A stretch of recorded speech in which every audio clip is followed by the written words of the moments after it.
Nggak ada seleksi. Nggak ada seleksi karena yang daftar cuma ya mungkin iya. sendirian aja ya. Ada Daftar. orang dalam lagi ya. Itulah penting. Anak-anak muda itu kenapa sih kita harus revolusi dulu gitu? Mereka bertanya tuh ya, kenapa kita harus revolusi dulu? Kalau kita nggak revolusi, beradaptasilah dengan mahasiswa-mahasiswa yang bukan hanya dari Indonesia, dari Amerika, dari Oh, Inggris. Amerika ada juga? Ada. Bukannya Amerika musuhan dengan Iran?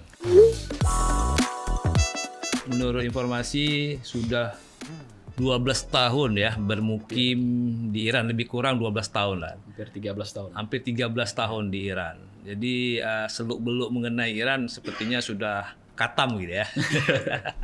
Sudah paham ya, nama-nama gang mungkin kan, di mana jualan yang murah-murah ya. Ya hampir. Oke, kita mulai aja. Ini bagaimana ceritanya kok bisa sampai ke Iran? Awalnya sih kita dulu kuliah di Medan, Bang. Di apa itu? Di IAIN Sumatera Utara. Jadi ada menjelang akhir masa Semester kuliah, akhir, semester ya? akhir itu ada pemberian beasiswa untuk kuliah di Iran. Jadi kita daftar, ada 70 orang yang daftar waktu itu, ikut tes, lulus 13 orang. Jadi alhamdulillah salah satunya termasuk kita lah. Oke. Berarti itu sampai hari ini di UIN masih ada tuh informasi-informasi kuliah beasiswa ke Iran ya?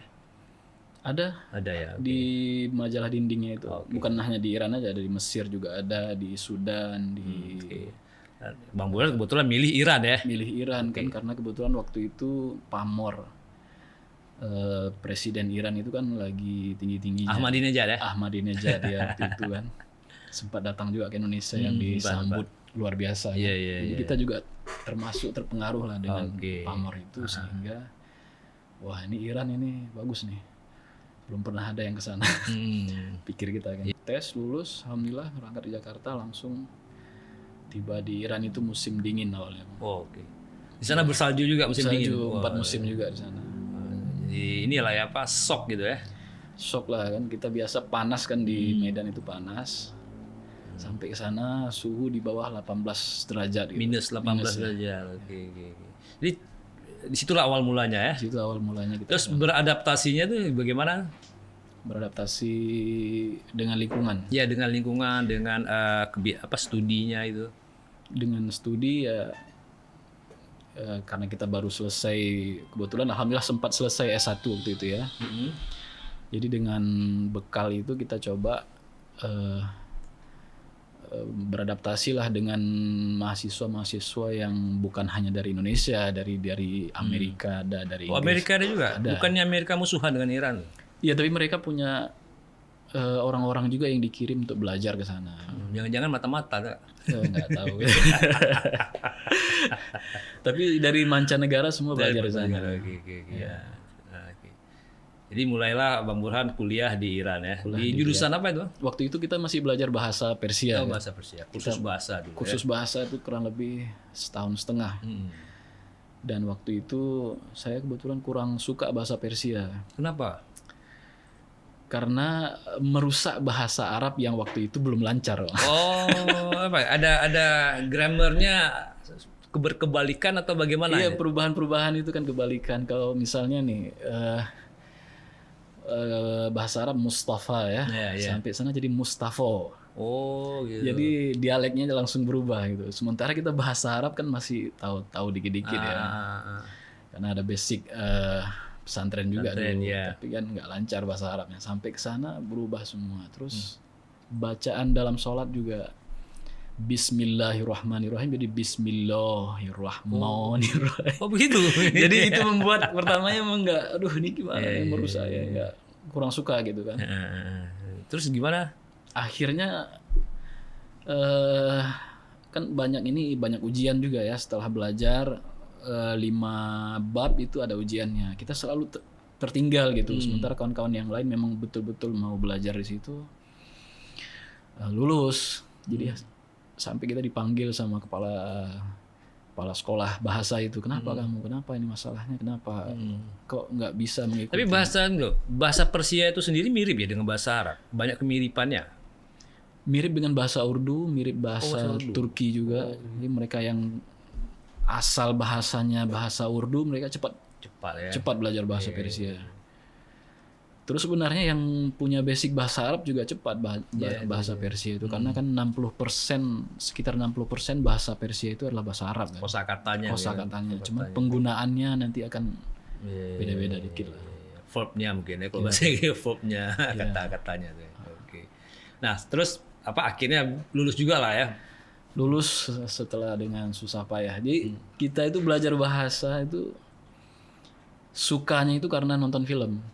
Film-film Iran itu baru tahu film Iran itu bagus itu setelah sampai sana. Misalnya Children of Heaven yang Itu saya nonton itu. di Indonesia yang viral, kita baru tahu di sana. Iya. Saya udah nonton itu. Yang dia ikut maraton untuk cari juara 2 ya. Supaya dapat hadiah sepatu. Karena dia butuh sepatu, dia nggak butuh duit ya. Betul. Luar biasa sepatu tuh. untuk pergi sekolah kan. Iya. Di samping itu rupanya banyak sekali film-film yang bagus di sana. Film-film yang kuat gitu Iya, ya. mengangkat akar budaya yang mengakar dalam masyarakat, diangkat ke permukaan gitu kan. Nah, jurusannya apa Bang Burhan sana? Waktu itu jurusan ilmu kalam. Ilmu kalam. Ya, atau Dia kurang paham tuh apa tuh ilmu kalam ilmu itu. kalam itu ilmu yang membahas tentang agama-agama sebelum Islam. Kemudian akidah-akidah yang Sejarah gitu ya.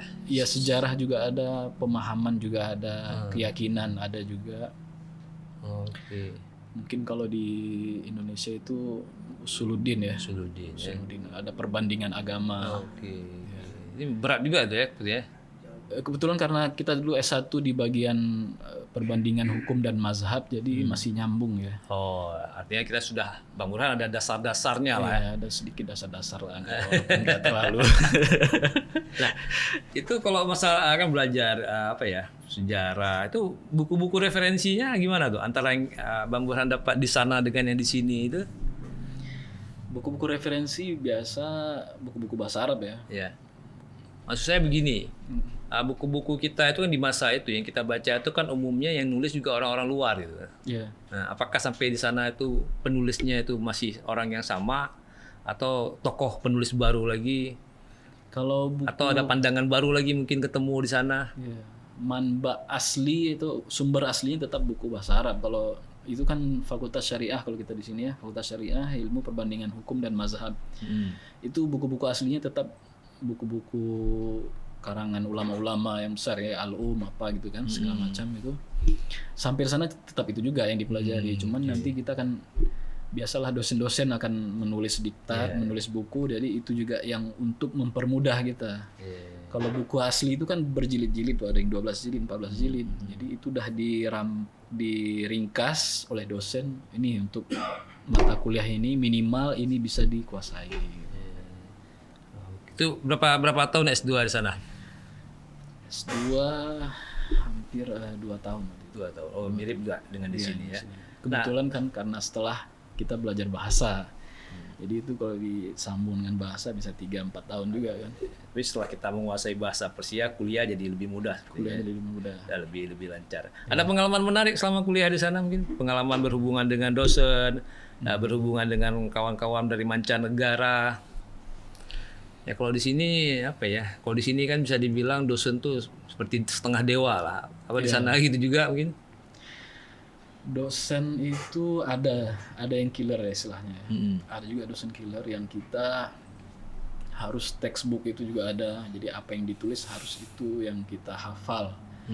Ada juga dosen yang menginginkan kita itu menjabarkan apa yang dia tulis untuk mungkin ada inovasi baru, dia suka begitu. Kalau dosen sih variasi ya Bang ya, sama kayak Indonesia. Ada yang enak, ada yang nggak enak juga. Sama aja sih. Ada yang suka baca, jadi waktu dia di kelas itu wawasannya luas, terasa luas. Ada yang mungkin apa yang dia terima itu aja gitu kan. Kaku gitu ya. Kaku, ada juga yang begitu ya, sama aja sih di mana-mana mungkin sama ya. Nggak ada nggak ada perbedaan nggak lebih egaliter mungkin di sana, nggak juga ya? Nggak juga. Sama aja. Nah kalau teman-teman sendiri gimana pergaulan dengan sesama Kita lebih bebas, lebih ketat, apalagi pergaulan dengan beda jenis kelamin mungkin. enggak, waktu itu satu kelas juga ada perempuan juga di dalam kelas itu. Ada dosen yang perempuan juga ada. Kurang lebih sama lah seperti di Indonesia ya. Kecuali yang kuliah di Hauzah mungkin ya. Apa itu? Hauzah itu kan kalau kita ini mungkin seperti di pesantren atau Dayahnya atau, ya. Iya, perempuan belajar sama perempuan, laki-laki belajar sama laki-laki. Kalau kita ini kampus umum ya. Mata kuliahnya juga bukan agama aja di sana. Nggak ada ini, Bang Burhan nggak ada melakukan kenakalan gitu, atau apalah, misalnya nyontek atau gimana di sana gitu. Atau lu baik-baik aja di selama di sana ya, mungkin lurus aja mungkin ya. Lurus aja. Tapi di sana kalau masalah ujian itu susah untuk nyontek. Susah. Karena misalnya nih yang semester 1 ujian untuk hari ini adalah semester 1 semua. Jadi kelasnya itu dibagi-bagi gitu kan. Jadi dalam satu kelas mungkin ada 10 orang, kita cuma sendirian gitu, jauh situ kan, nggak bisa kita nyontek di sana. Duduknya jauh-jauh ya? Iya, jauh-jauh. Emang betul-betul harus kemampuan kita belajar. Apa yang kita pelajari itulah untuk diri kita sendiri dalam ujian. Okay. Nah, menariknya lagi ini kan kalau saya lihat CV Bang Burhan nih setelah mengikuti pendidikan S2 terus bekerja di Kedubes RI ya di Iran ya. Salah satu tugasnya itu apa, menjadi penerjemah mungkin ya. Iya, menjadi penerjemah. Itu gimana ceritanya kok bisa direkrut di Kedubes? Apa iseng-iseng lamar kerja atau memang dicari? Kita waktu itu di Teheran nggak banyak orang Indonesia. Ada sekitar 5 orang waktu itu yang ada di Indonesia. Jadi kita perlu inilah, setelah seminggu belajar kan, kita perlu refreshingnya nggak tahu mau kemana kecuali ya ke tempat kawan-kawan Indonesia juga gitu kan. Pusatnya waktu itu di KBRI, Kedutaan Besar Republik Indonesia. Jadi sana kita bisa jumpa sama kawan-kawan yang seusia kita juga tapi udah bekerja di dalam kan.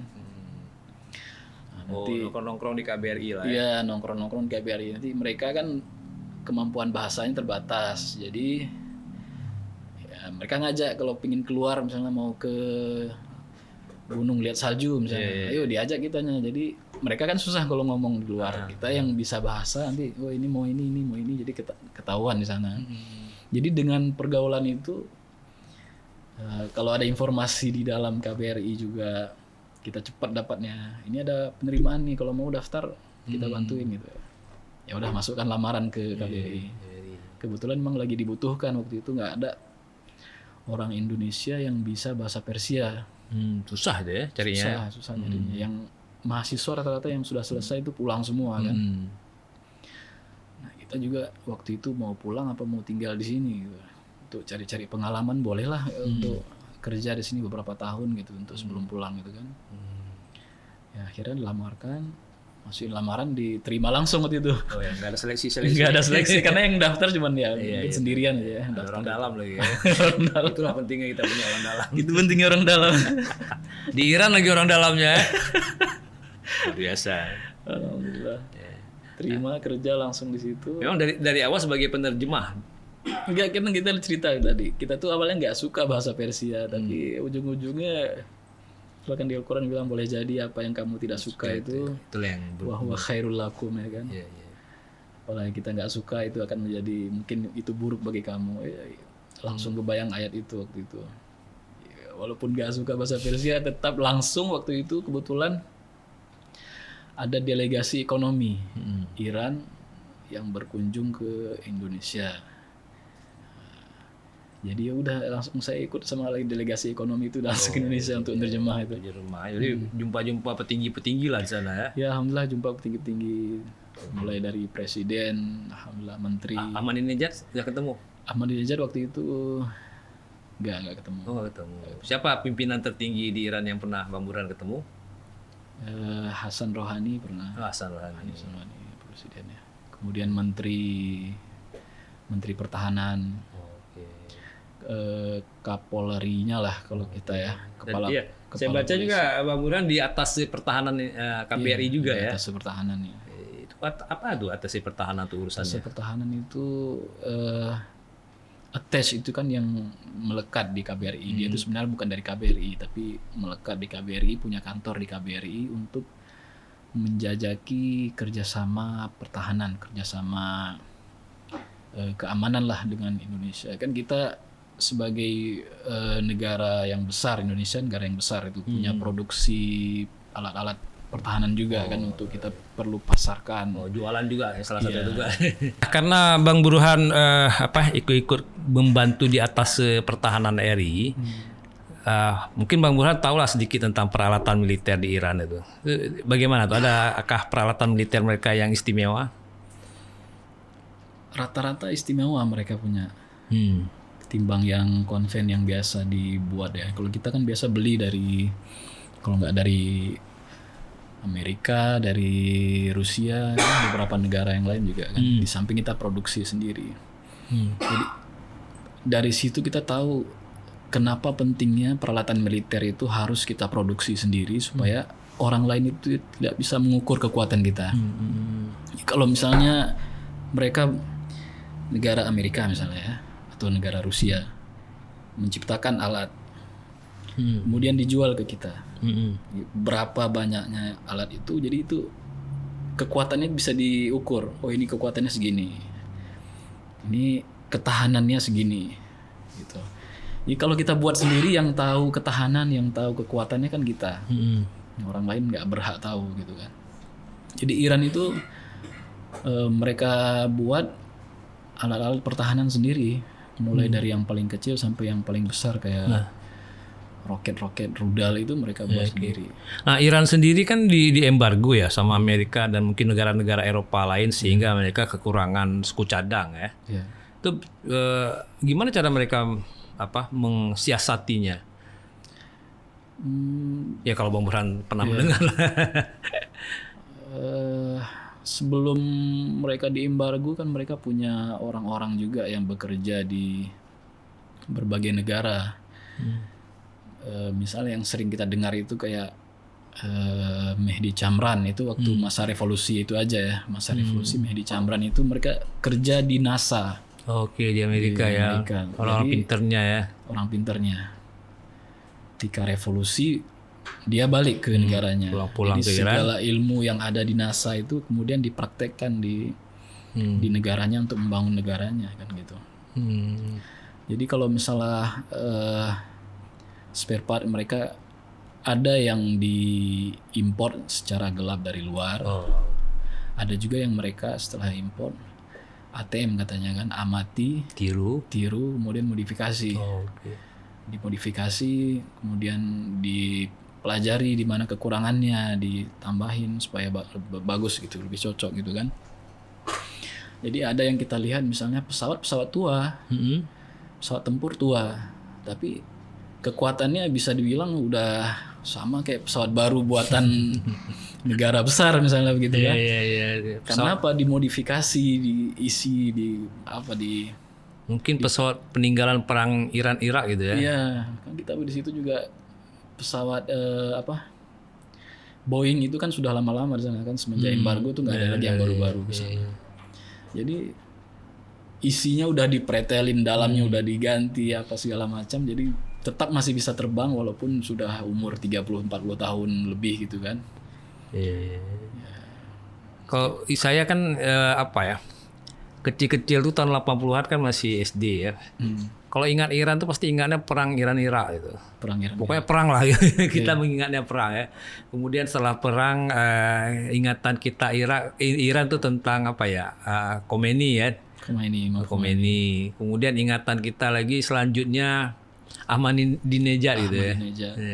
Nah, apakah yang kok saya bilang 3 peristiwa penting mungkin tuh ya, tapi sebenarnya mungkin banyak di sana peristiwa penting. Nah, apakah hal-hal ini masih jadi bahan pembicaraan di masyarakat Iran gitu? Sekarang ini. Waktu Bang Burhan di sana lah. apakah misalnya gini lah, mungkin Bang Burhan waktu di sana ketemu dengan orang-orang masih berdiskusi tentang bagaimana perang Iran-Irak, atau mungkin ketemu veteran lah gitu kan. Ya kan? Pastinya kayak wajib militer dulu mungkin ya waktu perang itu ya. Sampai sekarang masih wajib militer. Masih wajib militer. Oke. Kalau awal-awal dulu ya tahun 2008 ya. 2008 itu masyarakatnya masih antusias untuk cerita tentang perjuangan ayahnya, kan masih generasinya masih dekat ya. Masih dekat, masih hidup-hidup. Masih hidup-hidup ya. Perjuangan ayahnya, anaknya, atau apa itu tentang peperangan dengan Irak gitu ya. Bagaimana misalnya mereka berani mati menerjang ranjau yang dipasang di jalan-jalan itu khusus untuk membuka jalan bagi masuknya pasukan untuk bisa merebut apa ya daerah-daerah yang udah dikuasai Irak waktu itu. Mereka bangga. Kita juga sempat diajak sama kampus ya. Jadi kan ada liburan musim panas itu. Musim panas kan di sana tuh libur 3 bulan. Jadi lama kita lama ya udah pada nggak tahu mau ngapain. Diajak ke tempat-tempat bekas perang Irak-Iran, itu sempat juga ke sana, ke Salamce namanya itu, di perbatasan Irak-Iran. Jadi kita lihat langsung, memang sengaja itu tanknya, bangunannya itu dibiarkan begitu aja. Rusak ya. Rusak begitu. Untuk mengenang lah ya. Untuk mengenang. Ini bagus juga nih kalau misalnya apa istilahnya itu ya? Sejarah, peninggalan sejarah itu misalnya di Indonesia umumnya ya, atau di Aceh khususnya, itu tempat-tempat bersejarah itu dibuat sebagaimana aslinya. Tapi ini misalnya di tempat kapal tsunami itu ya, itu kan salah satu ya usaha kita ada jejak sejarahnya lah. Mengenalkan pada generasi ini kejadian ini pernah terjadi di sini. Ini buktinya. Ya, di Iran juga begitu. Mereka untuk supaya generasi mudanya itu tetap tahu sejarah bangsanya, perjuangan, kegigihannya, supaya tetap semangat belajar, itu tetap dilestarikan. Nah, kita sebagai pelajar asing juga ikut untuk melihat dari dekat itu gimana dahsyatnya dulu perjuangan Iran.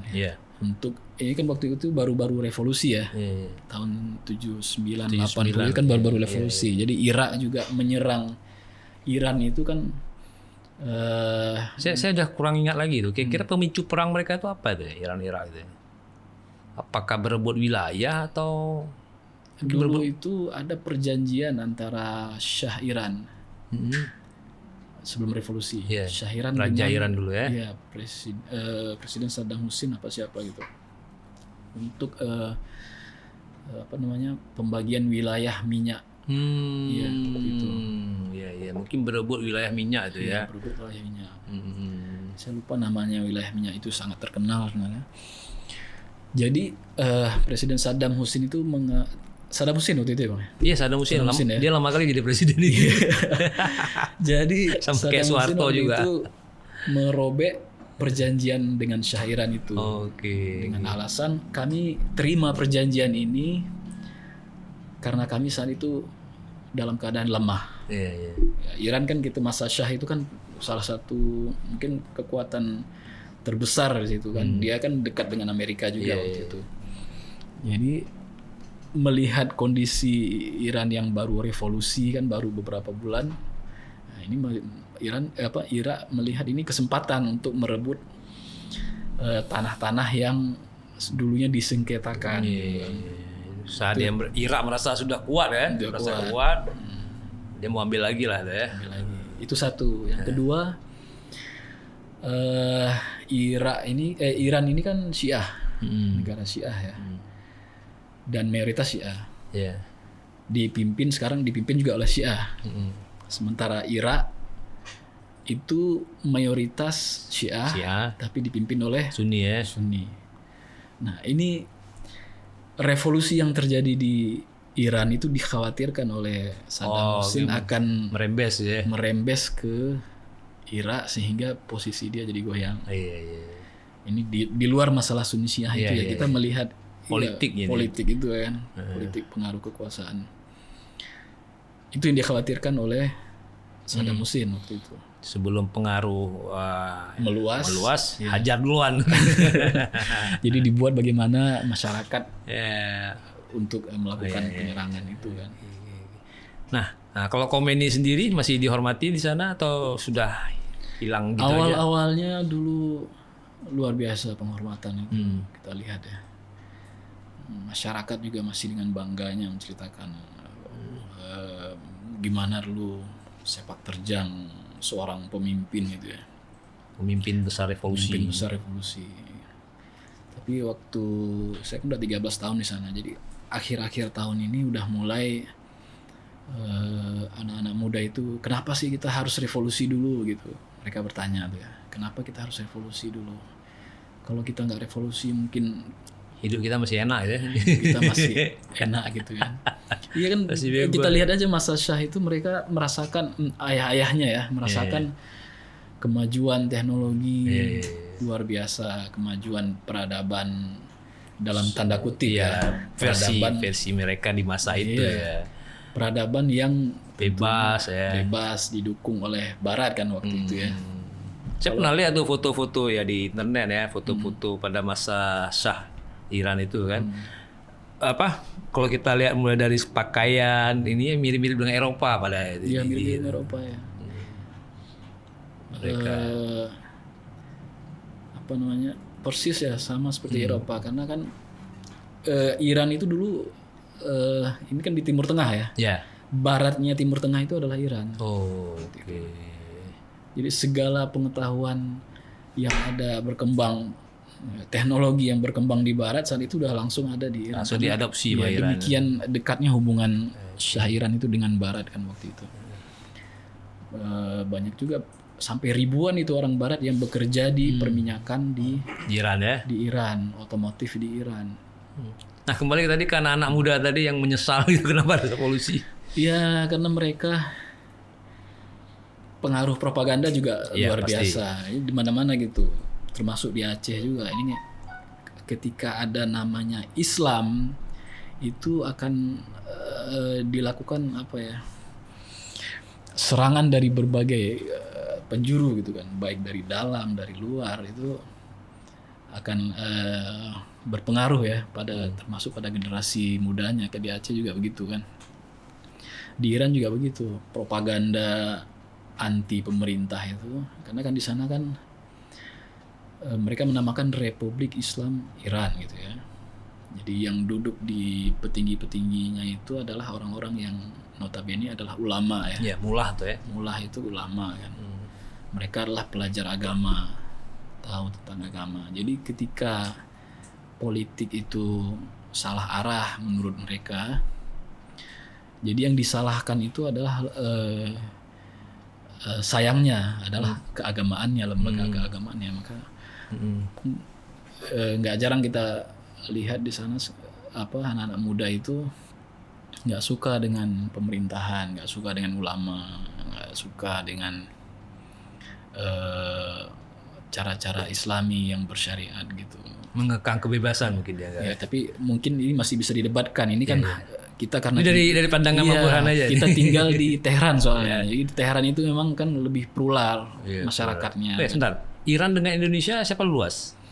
Hampir sama. Hampir sama. Oh, berarti luas sekali juga Iran ya. Cuman mereka tuh luasnya di daratan. Daratan, oke. Kalau kita kan ada lautnya juga ya. Kalau keanekaragamannya suku-sukunya? Suku-sukunya mereka ada suku banyak juga. Enggak sebanyak kita. Suku-sukunya mereka ada suku Arab juga, ada suku Arab, Turki, Persia sendiri.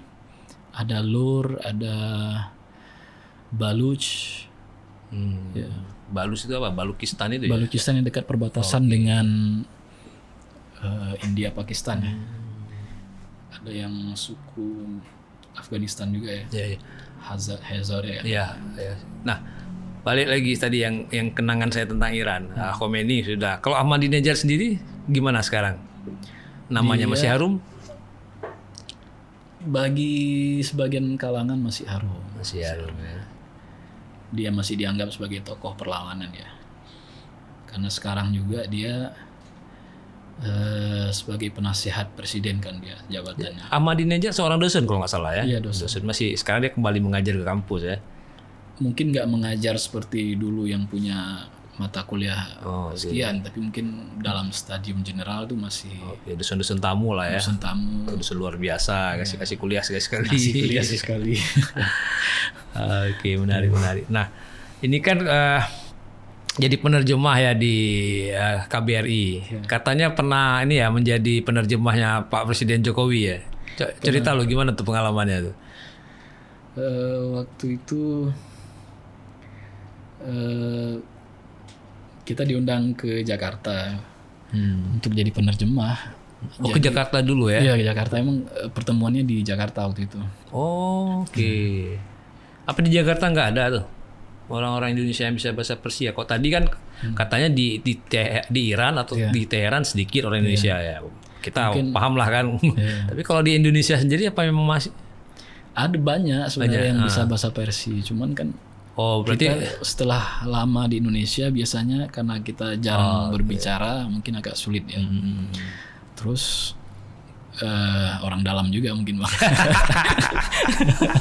Tuh ada tuh kawan kita si Burhan lebih cepat dan lebih ini kan ketimbang harus nelpon sana tunggu jawaban lagi ini gimana boleh bisa nggak tanggal sekian gitu kan, ini langsung ada udah dan bisa. Semua udah tahu ini keahliannya gini, rate-nya udah tahu sehari berapa lebih cepat ya. Tinggal pulang aja.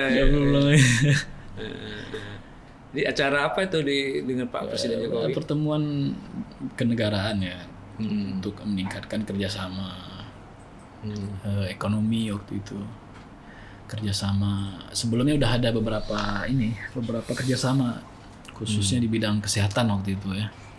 Kita itu sempat mengimpor peralatan kesehatan dari Iran. Oh, mereka boleh kalau impor ya? Boleh kalau mengekspor mereka. Kalau iya G2G kan cepat itu pemerintah itu kan nggak ada halangan ya. Nggak kan tadi kan Indonesia tidak memblokade Iran ya. Jadi Iran juga kita bisa saling gitu ya. Oke. Jadi mereka apa teknologi kesehatannya lebih bagus dengan kita atau bagaimana tuh? Ya sebagian mereka produksi sendiri alat-alat kesehatan. Yang paling unggul itu sekarang teknologi nano. Teknologi nano itu luar biasa. Kemudian teknologi nuklirnya ya di bidang kesehatan juga. Kesehatan nuklir ya luar biasa.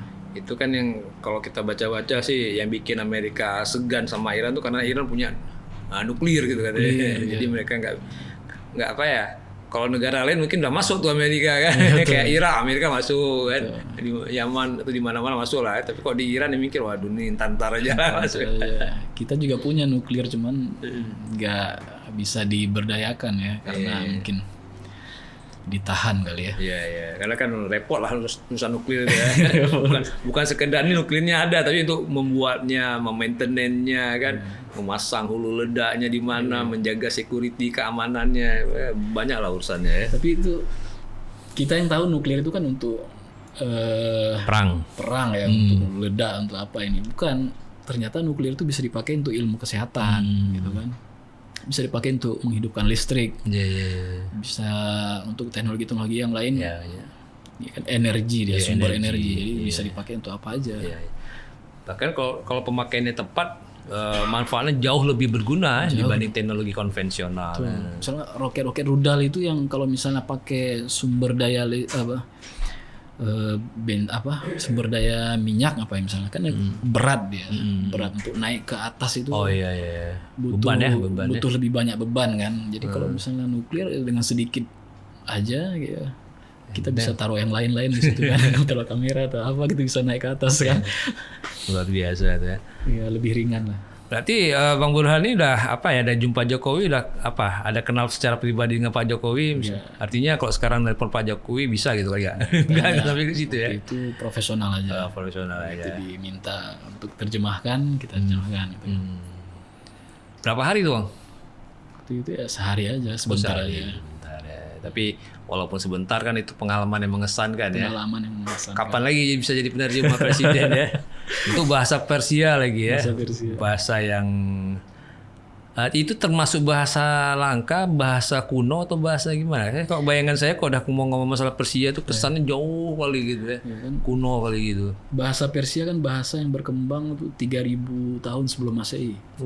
Jadi termasuk bahasa tua dia. Tua kali ya.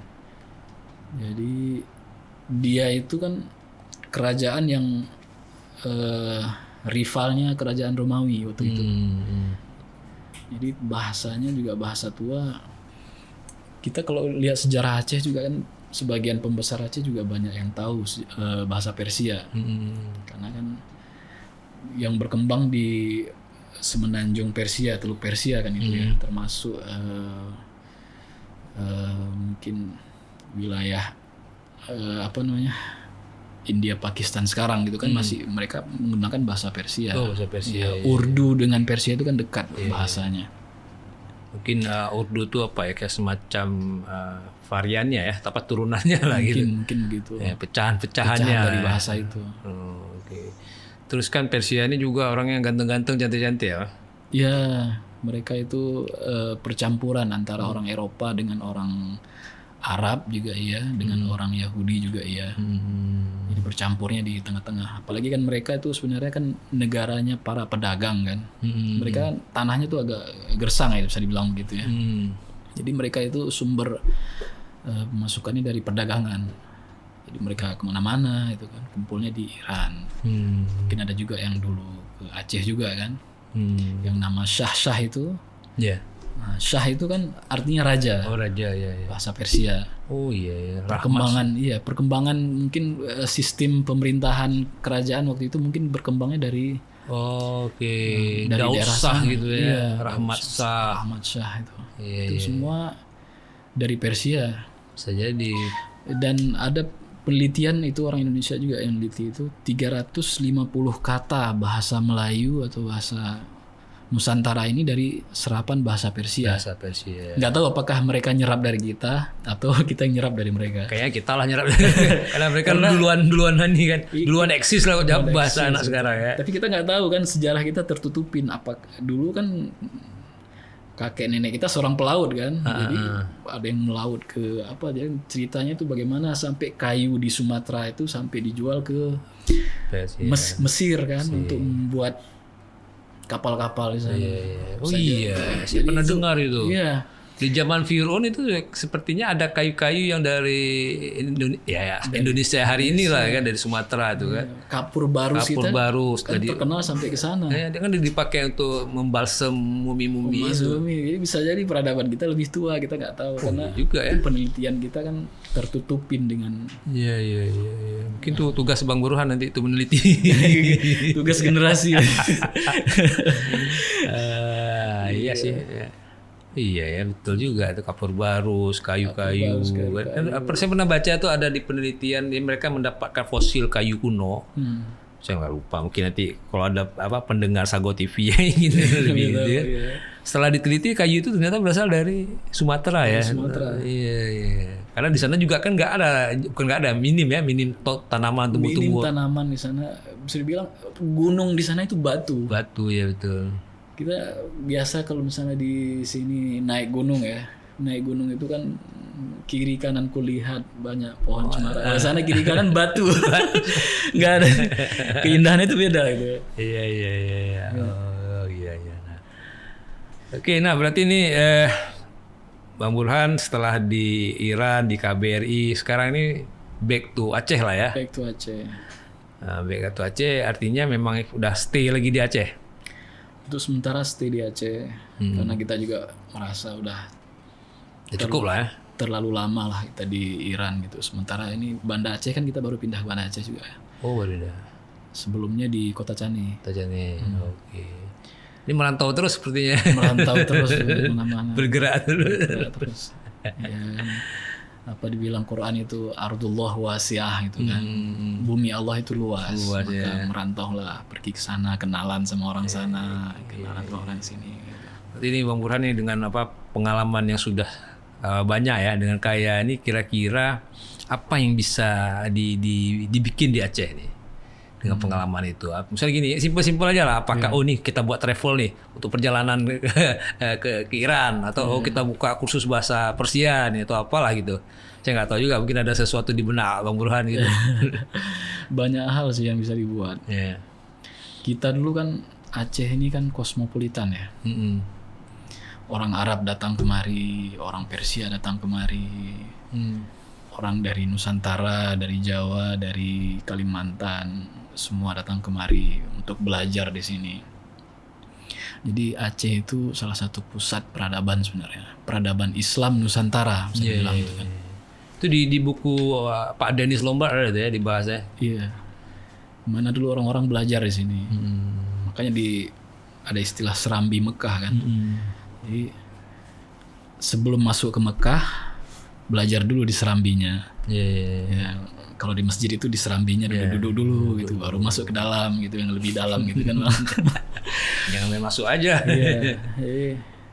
Ya harapan sih sebenarnya, harapan kita pada pemimpin tuh bagaimana caranya minimal mengembalikan lah pusat peradaban itu di sini. Jadi banyak hal yang harus kita lakukan kan gitu untuk mengembalikan itu. Dulu yang tinggal di Aceh itu bukan hanya Kristen, bukan hanya Islam sebagai pemimpin ya. Cina itu kan ada juga, Cina, Konghucu terus segala macamnya. Kita juga punya peradaban Hindu Buddha juga pernah punya gitu kan. Dalam Islam sendiri ada Sunni, ada Syiah, ada 4 mazhab. Itu semua pernah tinggal di sini dan sejarahnya ada kita baca. Bagaimana perebutan Sunni dan Syiah, bagaimana pergolakan pemikiran teologi ada juga di Aceh. Nah, itu mungkin bisa bukan untuk dikembalikan untuk dibuat rusuh lagi, dikembalikan untuk sebagai bahan pelajaran lah untuk semuanya. Jadi kita jangan hanya terpaku pada satu sisi aja gitu. Baik Bang Burhan tadi sudah berbagi cerita ya, bagaimana di Iran ya, bagaimana kehidupan di sana, pemerintahan politik di sana. Cuma kalau kita ngomong politik mesti agak hati-hati begitu ya. Apalagi belakangan saya dengar Iran lagi ada gejolak-gejolak politik ya. Iya, gejolak politik. Banyak demonstrasi. Banyak demonstrasi untuk menggulingkan pemerintahan yang sekarang. Walaupun pemerintahan yang sekarang memang lebih ini ya, ingin menghidupkan Islam sebenarnya mereka itu ya. Pemimpinnya yang ada sekarang itu ingin menghidupkan Islam, cuman masyarakatnya, sebagian masyarakatnya tidak semua setuju dengan itu. Mereka masih nostalgia dengan kehidupan yang bebas dalam tanda kutip, seperti peradaban Barat yang pernah berkuasa di Iran sebelum revolusi kan. Ditambah lagi faktor-faktor propaganda asing mungkin ya. Disinformasi dan sebagainya ya. Baik, mudah-mudahan apa yang kita sampaikan di sini ada bermanfaat bagi rekan Sago TV. Dan mudah-mudahan juga ke depan akan semakin banyak orang Aceh yang pergi keluar gitu kan, dan juga semakin banyak juga yang udah berhasil di luar pulang kemari kan, membangun lagi daerahnya. Jadi kembali Aceh akan menjadi kosmopolitan seperti dahulu lagi ya. Mudah-mudahan aja. Baik rekan Sago TV, terima kasih sudah menyaksikan. Assalamualaikum warahmatullahi wabarakatuh. Waalaikumsalam. Jika video ini bermanfaat untuk Anda, silakan subscribe, like, dan nyalakan loncengnya.